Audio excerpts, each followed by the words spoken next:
गोकुळीच्या सुखांत पार नाही लेखा सानंद सानंद त्या आनंदाला मात्र काही भे आनंद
सर्वांनी आनंद व्यक्त केल्याबद्दल।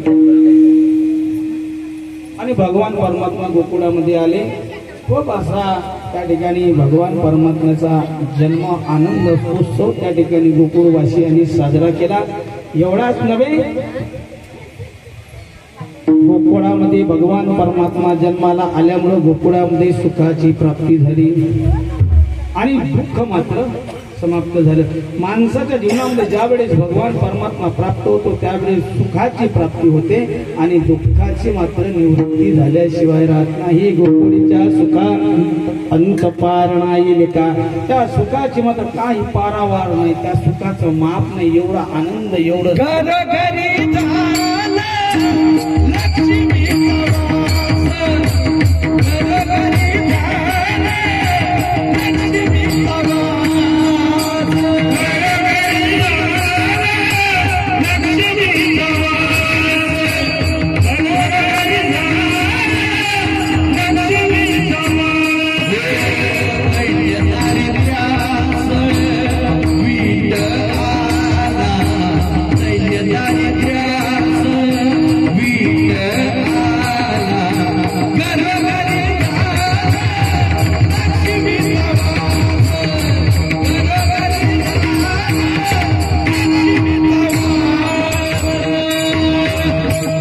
घरी झाला लक्ष्मीचा वास, दैन्य दारिद्र्यात विट आला। भगवान परमात्मा जन्माला आले, सगळ्या लोकांकडे पैशाले काही कमी नाही, काही कमी नाही। लक्ष्मीचा वास, साक्षात लक्ष्मी प्रत्येकाच्या घरी आली आणि जी दारिद्र्यता होती ती मात्र पळून गेली। गोकुळीच्या सुखांत पार नाही लेका, हे कशामुळे झालं? हे कशामुळे झालं? कशामुळे त्यांच्या घरी लक्ष्मी आली, दारिद्र्य निघून गेलं, आनंद आनंद जिकडे तिकडे कशामुळे? बाळ कृष्ण नंदा घरी आनंदल्या नरनारी। भगवान परमात्मा त्या गोकुळामध्ये जन्माला आल्यामुळे नंद बाबाच्या वाड्यात नव्हे तर संपूर्ण गोकुळामध्ये आनंद आहे। भगवान परमात्म्याच्या येण्यानं मात्र सगळीकडे मात्र आनंद आनंद होतो। एवढंच नव्हे तर त्या आनंदाच्या भरामध्ये सर्व गोकुळवासी गुडिया तोरणी करते कथा तिकडे तिकडे कथा चालू आहे, आनंद आहे, गाणे गात आहे, भजन गातायत, नाचतायत, कुदतायत, उडतायत भगवान परमात्म्याच्या येण्याने. आणि एवढंच नव्हे तर तुका मनी छंदे येणे मोहिले गोविंदी. भगवान परमात्म्याला पाहावं आणि सर्व गोकुळातली जी गवळी आहे, त्या गवळणी आहे, त्यांचं मात्र मन मात्र त्या भगवान परमात्म्यानं पाहिलं की मात्र सर्वांना मोहित. मन मोहिले रे मन मोहिले, मन मोहिले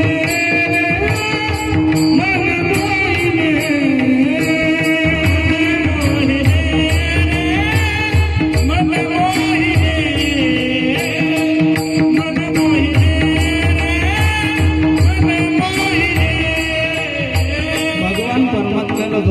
गोपाळांनी पाहिलं की मात्र सर्वांना मोहून टाकायचे. आणि आज काल्याचं कीर्तन आहे. काल्याचं कीर्तन म्हटलं की चरित्राते उच्चारावे,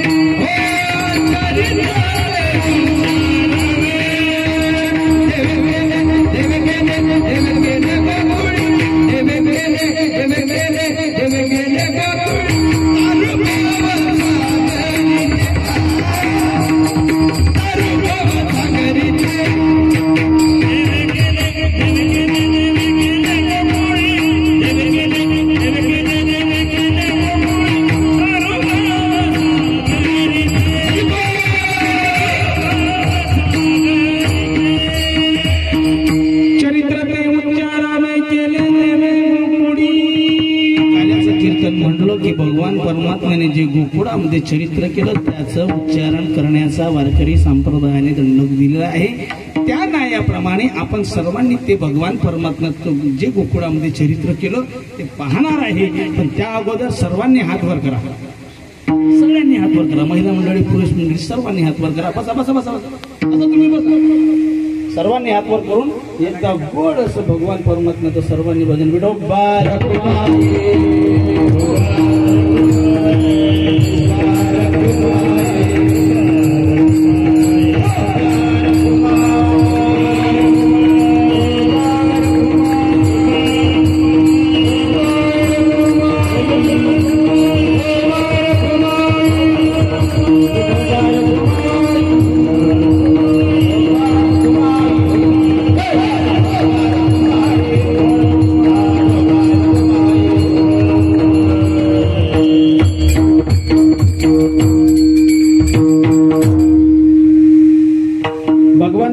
गोकुळामध्ये जन्माला आले. आणि थोडे आता भगवान परमात्मा 5-6 महिन्याचे झाले.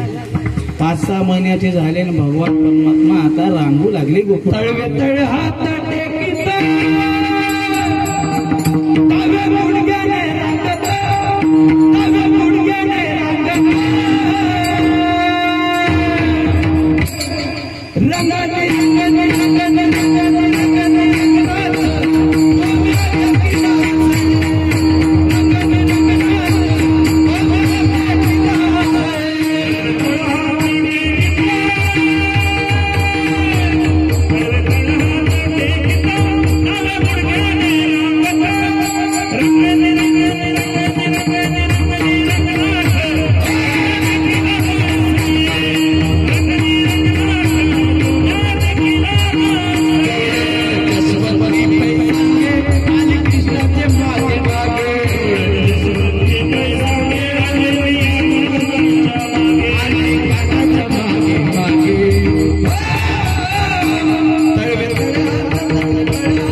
गौडणी वर्णन करतायत त्या भगवान परमात्म्याचं.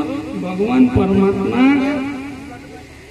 गुडघ्यावर रांगत आहेत. तडवे तडहात टिकीत डाव्या गुडघ्याने रांगत. भगवान परमात्मा रांगण्यातही मात्र शास्त्र आहे. भगवान परमात्मा ज्यावेळेस रांगतायत त्यावेळेला धरणी मातेवर जे पापाचं होतं झालं होतं त्याच्याकरता भगवान परमात्म्याचा जन्म आहे. भगवान परमात्मा कशासाठी येत नाही. भगवान परमात्मा या सृष्टीवर ज्यावेळेस रोज होते त्यावेळेस जन्माला येते आणि त्या पापाचा मात्र त्या ठिकाणी भगवान परमात्मा नायनाट करून धरणी मातेला धीर देत आहेत. माते मी आलोय, काळजी करू नको. माते मी आलोय, तू काळजी करू नको.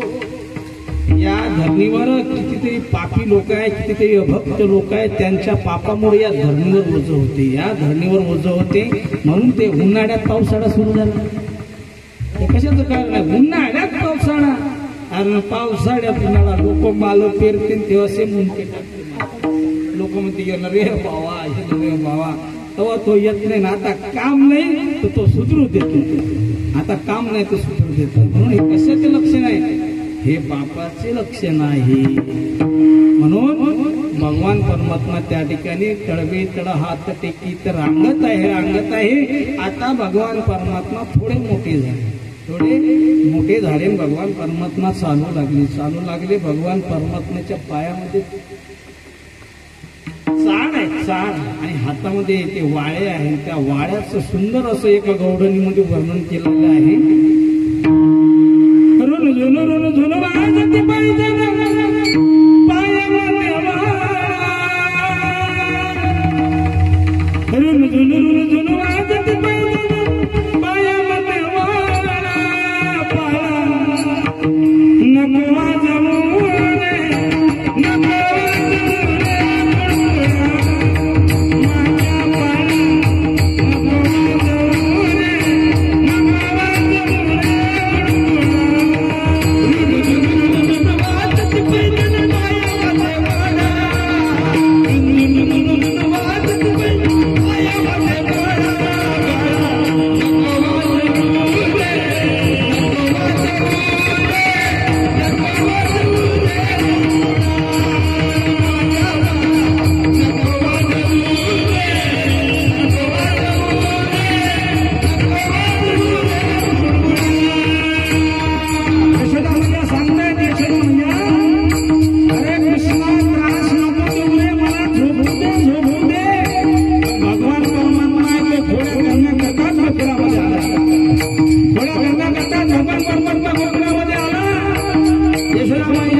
यशोदा मैया म्हणते दही दूध लोणी साखर पाणी खायला देते लोण्याचा गुळा. खायला देते लोण्याचा गुळा.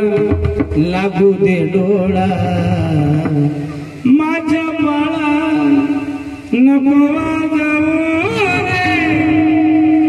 नको वाजवू रे कुळकुळा. पण ह्या बाबा एवढा बिलिंदर आहे. या बाबा त्रास देण्याकरता कुळामध्ये आला. कुणाला एवढ्या गौडणींना त्रास देतोय भगवान परमात्मा.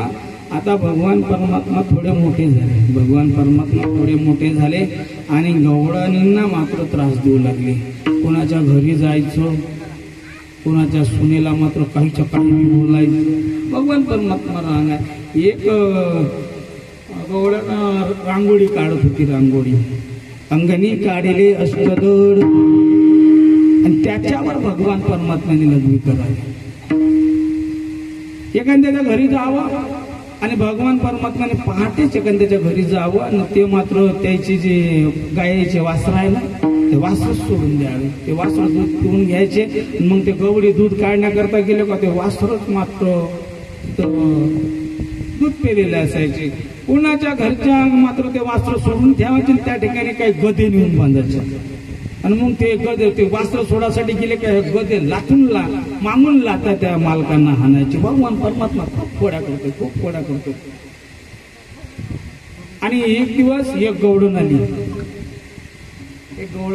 कृष्णाला म्हणे तुला म्हणे मी पकडल्याशिवाय राहणार नाही बापू म्हणे.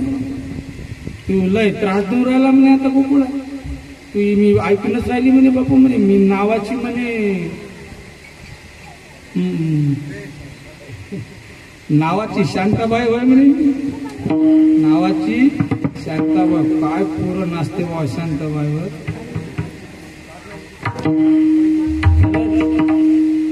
शालू गेली शांत गेली आता पुन्हा आणि काय ते नाचलं खरंच पॅन्ट फाटच तर नाचते पोरं. कमाल. आता पुन्हा ती एक नवीन गाणं आहे. मुळीच नव्हतं रे गाणं माझ्या मनात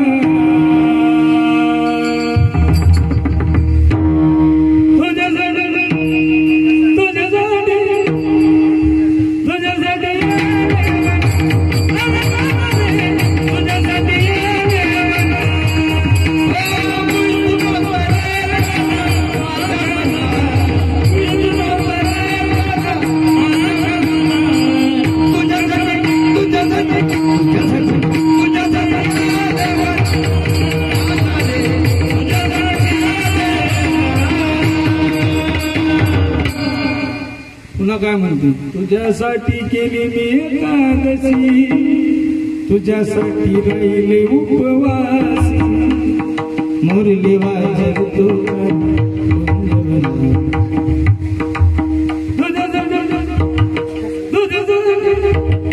तुझ्यासाठी काय गवळणी काय काय बायाचे भजता पाहिजे का. दुपारी बाया भजन म्हणते. दुपारी चांदण झाली कमीत कमी ताल तुमच्या तो पाहता दिवस आहे का रात आहे.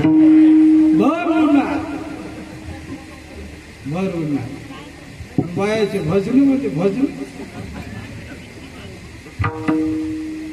नऊवारी साडी नेसून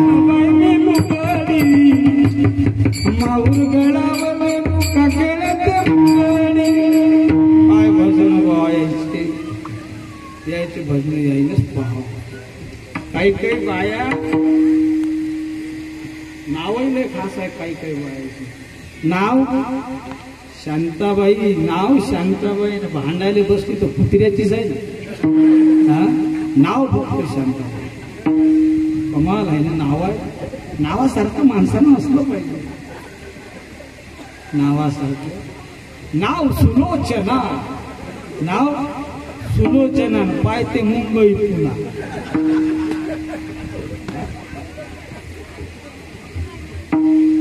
माणसं कशी हसून राहिले.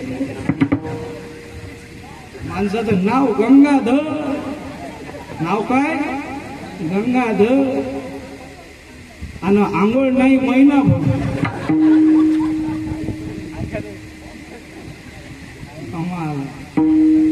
म्हणून नावासारखं जसं आपलं नाव आहे त्या आपलं नाव ठेवणारे काही लोक पागल असेल का. जसं ज्यांनी आपलं नाव ठेवलं त्या नावाप्रमाणे माणसानं वागण्याचा प्रयत्न केला पाहिजे.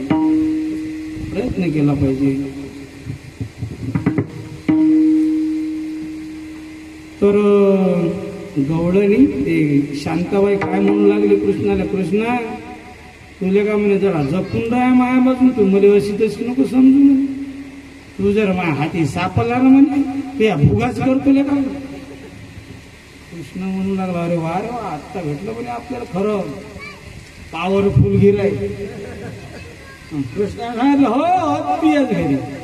तुला चॅलेंज केला ना म्हणे मला आज तू याच घरी राह म्हणे. तू तयारीच म्हातारी झोपली संध्याकाळी. म्हातारी झोपली, म्हातारीला घेऊन बाबा रातच्यानं गेला. म्हातारीची दाढी आणि म्हातारीची बेनी आणि बाबाची दाढी जे गाठ बांधली बाबा निघून गेले. दिवस निघला 4 वाजले. आता गोकुळातले ते लोक होते तेव्हा, गोकुळातले त्या जुन्या काळातले ते 4 वाजता उठत होते. आताचे उठले 9 वाजता, तवाचे उठे 4 वाजता. आणि मग ते दिवस उजाडला. 4 वाजले ना 5 नाही, दिवस उजाडला, सूर्योदय झाला. घराच्या आजूबाजूच्या सगळ्या बाया म्हणू लागल्या, बाई शांताबाईचा धंदा बिंदा काय दिसत नाही. शांताबाई अशी कशी झोपली बा, तब्येत बरी नाही का काय नाही. आताचे लोक एकमेकाच्या घराकडे पाहत नाही, तवाचे पाहत होते.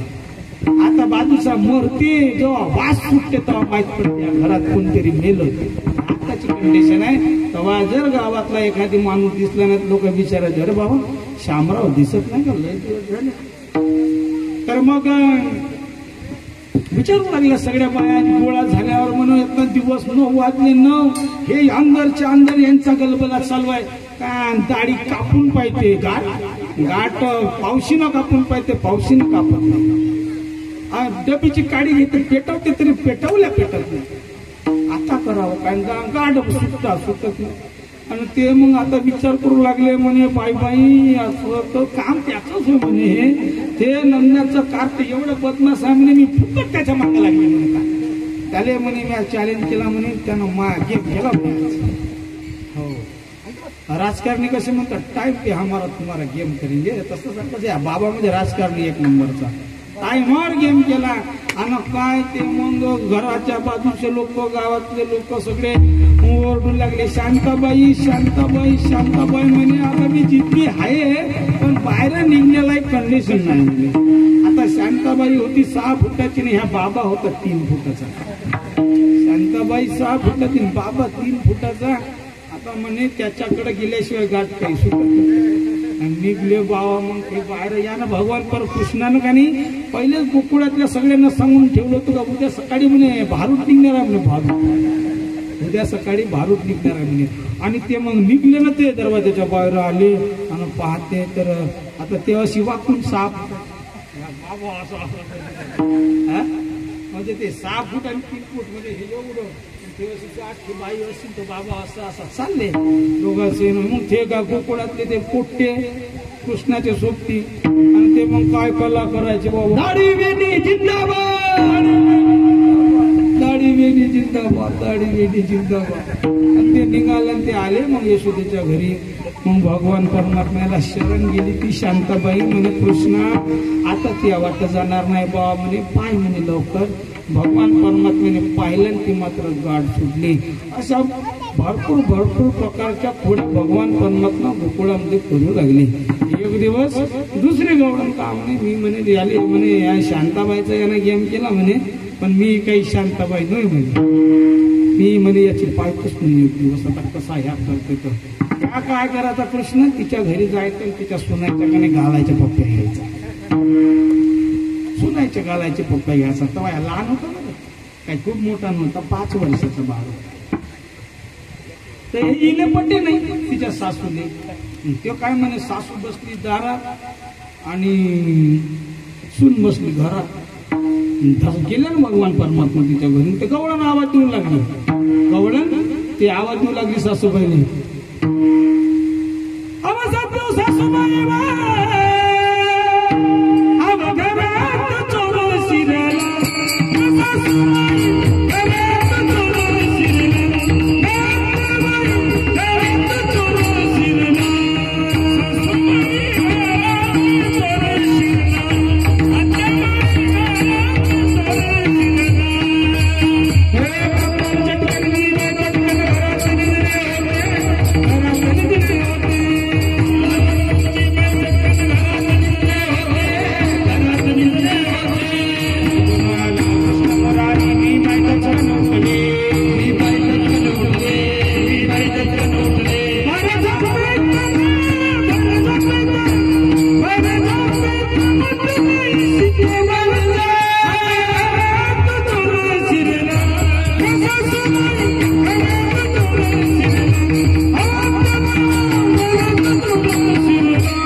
त्या देखता घरात शिरला होतो आणि ते सासू म्हणते तू काय करत होती तर सासूबाई माझे काम धंदे झाले होते थोडा डोळा लागला होता तेवढ्यात आला तो कोणाला सापडत नाही त्याला पकडण्याचा कोणी प्रयत्न करू नये हा घे ब्रह्मजन विधीचा जनिता याला धरू पाहता हा कैसा येईल आता गे गोकुळच्या नारी तो सापडणार नाहीये तो या विश्वाचा मालक आहे आणि आपण त्याचे सर्व अंश आहोत आणि आपण सूर्यासमोर काजव्याने उगत टिप टिप करून काय किती मेणबत्त्या लावल्यामध्ये कृष्ण त्या सूर्याचा उजेड आपल्या त्यानं झाकणार नाही तो भगवान आहे त्या भगवान परमात्म्याचं मात्र आपण काहीही करू शकत नाही आणि मग गवळणी त्या गोकुळातल्या त्रासल्या आणि यशोदेच्या वाड्यावर आल्या आणि यशोदेला म्हणू लागल्या यशोदे कृष्णाला सांगावे गोकुळी राहावे का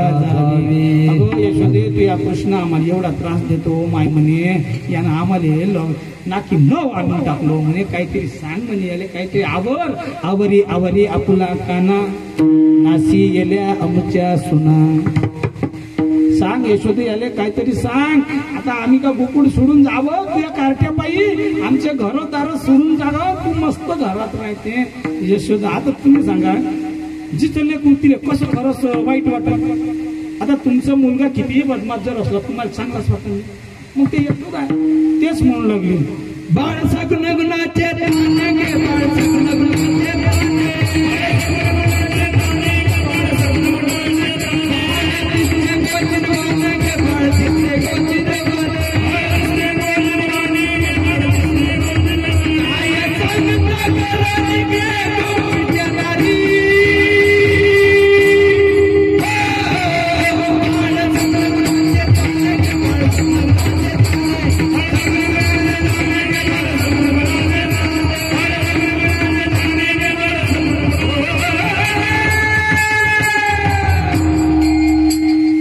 बाळ सगुण गुणाचे ताने बाळ दिसते गोजिरवाने काय सांगता घराने घे गोकुळी माय म्हणे अहो माय म्हणे 5 वर्षाचं माय बाळ आहे म्हणे बराच खेळते म्हणे माया मांग मागे विंटे म्हणे कवा तुमच्या सुनेच्या मांग लागते कवा तुमच्या गायच्या गोट्यात बसते आणि कवा तुमच्या घरी येऊन ते दही दूध खाते कमा तुम्ही का म्हणे एवढ्या जणी विरल्या म्हणे माया पोरावर एवढं तुम्ही आड घेता म्हणे नका आड घेऊ बाळा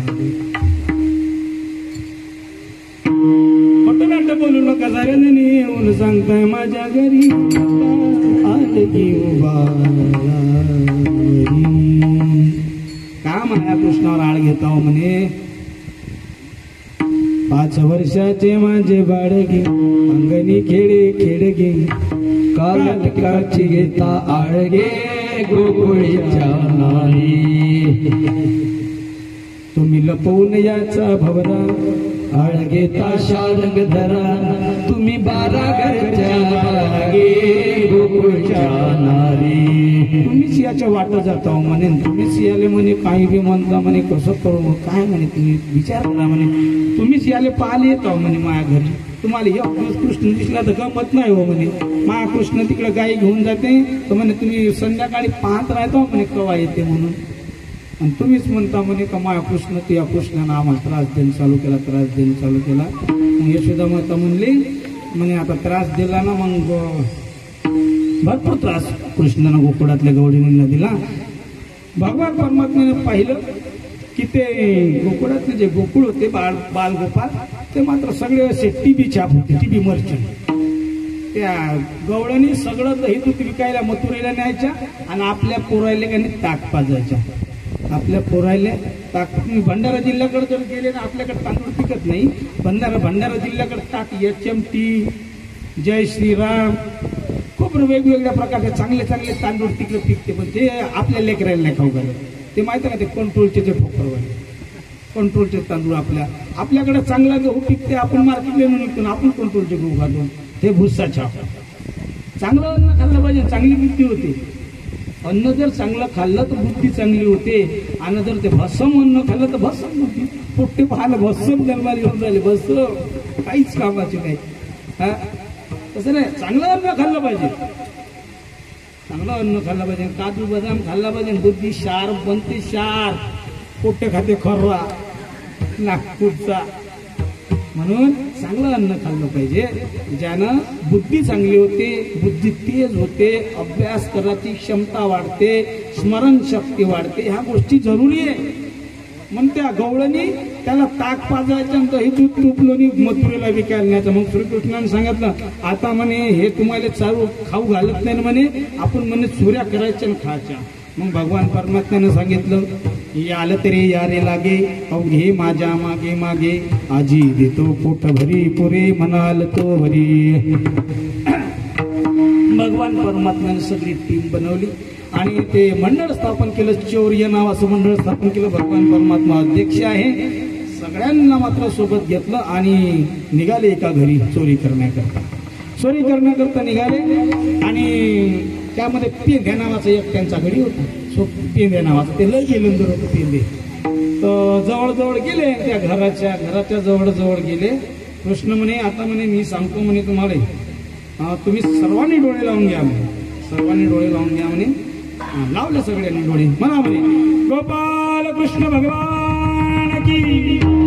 आणि जय जसं म्हणलं तसे सारे गोपाळ घरात गेले. यांना सांगितलं होतं भगवान परमात्म्याने काट्या घ्या, म्हणजे रांजीच्या काड्या, त्या बेडूच्या काड्या घ्या, सराट्याचे काटे घ्या, खडे घ्या, कंचे घ्या, वस्त्रगाळ माती घ्या, सगळं घेतलं. आणि ते पेंद्या म्हणे अरे कृष्ण ह्या काट्या कायच्यासाठी वगैरे म्हणे काठ्या.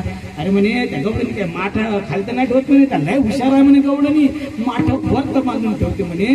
ते ह्या काट्या त्याला ढोसून धार लावासाठी छद्र पाडायचं.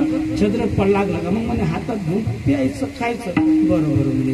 आणि हे दगड काय सगळं म्हणे दगड म्हणे त्या मडक्याला मारून पाहायचं म्हणे, फेकून मारायचं म्हणे. असा पटकन वाटला समजायचं म्हणे माठ भरलेला आहे आणि टन वाटला का खाली आहे. बरोबर म्हणे.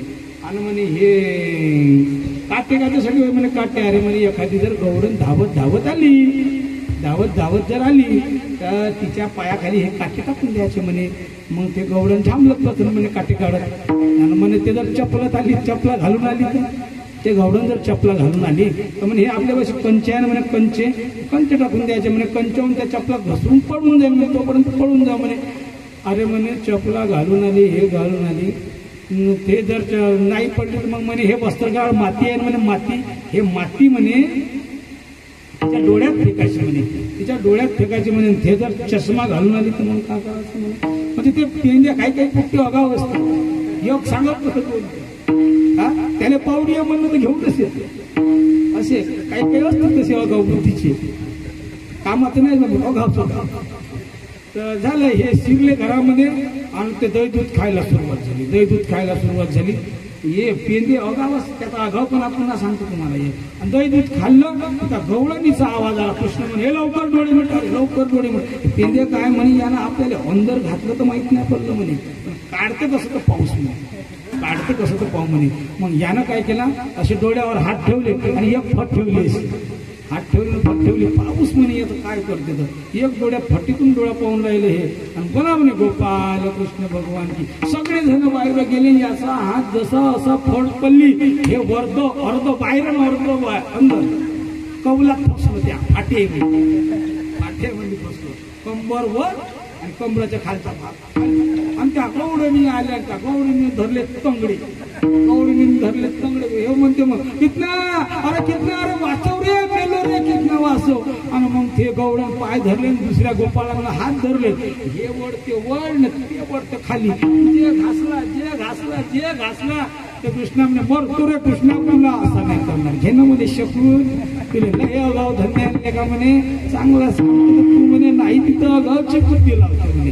आता घे म्हणे. आणि ते काय घासता दही दूध फुल टंब खाल्लं होतं. आणि ते टंब खाल्लेला जो माल आहे तो असा घासू आला पतला माल. पतला आला जे आर लागली त्या गवळणीच्या डोक्यावरच धरते मेल्या म्हणे तुला काय अक्कल आहे का नाही आणि तेव्हा मग त्याला काढलं बाहेर. अशा नाना प्रकारच्या खोड्या भगवान श्रीकृष्णानं केल्या. यशोदा मैया म्हणते कृष्णा आता खोड्या टाकून दे वेळ भरपूर झाला आणि म्हणते तू उद्यापासून गायी राखायला जा बा. उद्या जाईन जाईन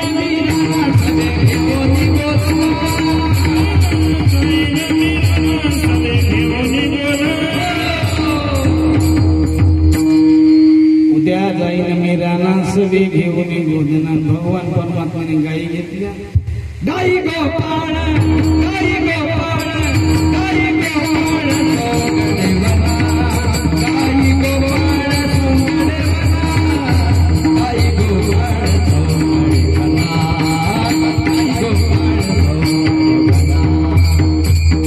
गाई घेतल्या. भगवान परमात्मा गोकुळामध्ये आले आणि सुंदर सुंदर अशा गायी सारतायत आणि भगवान परमात्मा खेळ करतायत गोकुळामध्ये.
भगवान परमात्म्याने गोपाळासोबत त्या वृंदावनामध्ये खेळ खेळले आणि सगळे गोपाळ खेळ खेळून थकले.